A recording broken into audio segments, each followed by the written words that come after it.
Just a moment for a conversation, but isn't it interesting how the Republicans are just so offended they're kicking up dust over Grayson's comments?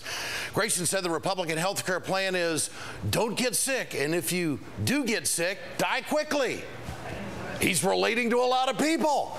Now, when asked to apologize, this is a classic. This is how you apologize to the righties. Several Republicans asked me to apologize.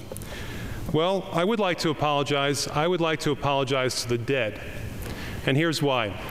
According to this study, health insurance and mortality in U.S. adults, which was published 2 weeks ago, 44,789 Americans die every year because they have no health insurance. That is more than 10 times the number of Americans who've died in the war in Iraq. It's more than 10 times the number of Americans who died in 9/11. I apologize to the dead and their families that we haven't voted sooner to end this Holocaust in America.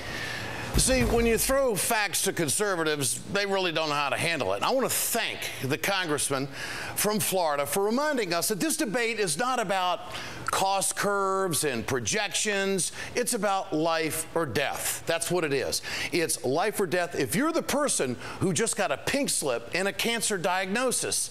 That was the story told to Minority Leader Eric Cantor, for which he had no answer. Let's not forget that. The Republicans, predictably, have jumped on this because, you see, they really don't want to talk about health care reform.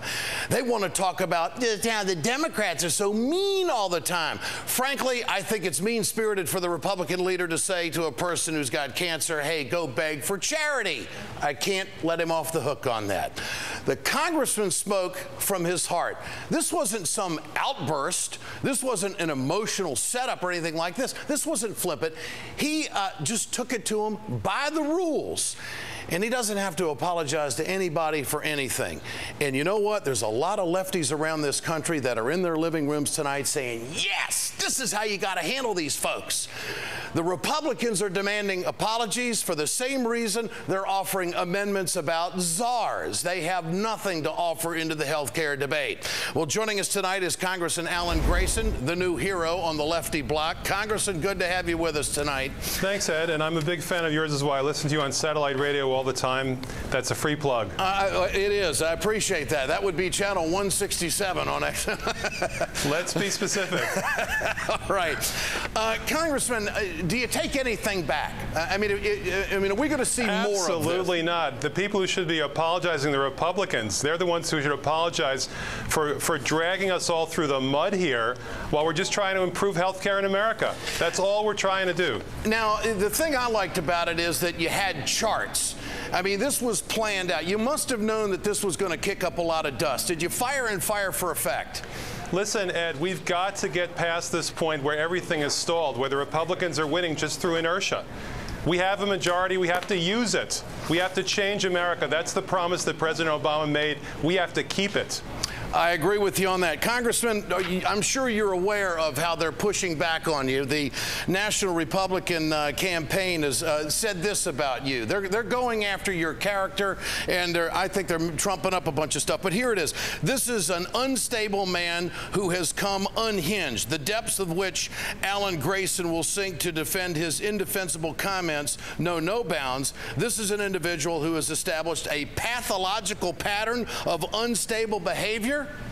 What's your response to that, Congressman? I mean, this is character assassination. What's your response to that? You know what my response is? Whatever. America is sick of you, Republican Party. You are a lie factory.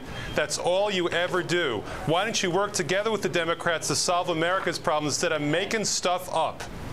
Well, they are making it up. Now, not to offend you in any way, but we did go back and check your background, and we did find out that you are a Harvard grad, correct? That's right. Okay, and you also worked with Judge Antonin Scalia, correct? Among others, yes. Along with Robert Bork, correct? Yes, and Judge Mikva, who was the President's counsel, and also Justice Ginsburg.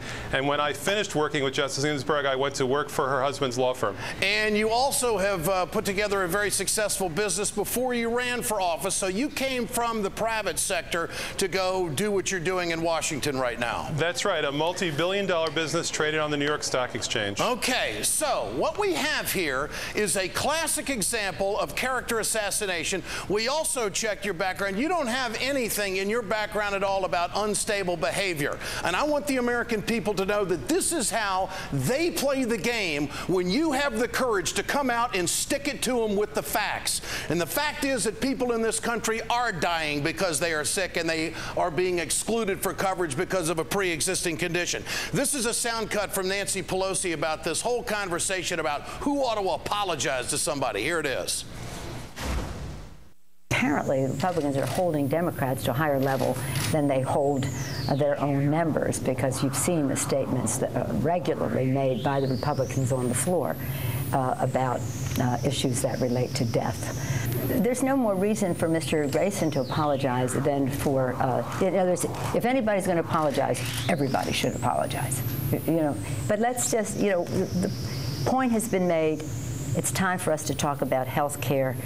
Typically, the Republicans would like to use this as a distraction from the fact that they have no plan. Congressman, I think you'll agree with all of that.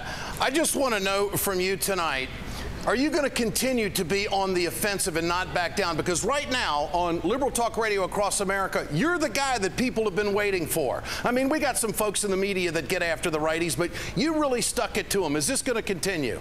Just like you do every day on the radio, it sure will. These people are no-mongers. They've got no answers for anything. I said that 2 days ago, 48 hours ago. I said there is no Republican plan, and here it is 48 hours later, and there's still no Republican plan. And Congressman, what do you say to those who are trying to develop the narrative that, oh, this Congressman Grayson, he's really going to be in a tough re-election bid next year, and he's doing this for attention and to get money and everything else? What's your response to that? My response is, if I have to choose between my job and saving the lives of 44,000 Americans a year, I know what my decision is. And the response you've gotten from Americans around the country has been very encouraging to your office? Overwhelmingly positive, and in fact, it is true that thousands of people have already contributed to our campaign just in the last 24 hours. Congressman, I can't work every day, but would you do my radio show one day when I'm gone? Because I got some pheasant hunting coming up, and I think they want to talk to you. Listen, you are the man. I'd love to do your show. Congressman, great to have you with us. Keep up the good fight. I love it when we get a Democrat that calls them out, because that's what this is all about. We need Democrats with guts. No doubt about it. Thank you, Congressman. Alan Grayson, Democrat from Florida. Now, the Republicans are nothing but a bunch of hypocrites. Got that?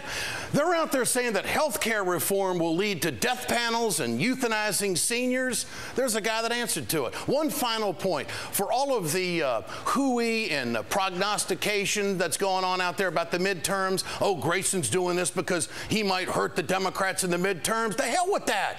This guy is what it's all about. Now, we're a year away from the midterms. That's an eternity in politics, isn't it? I want to know how you folks feel about this. Get your cell phones out tonight.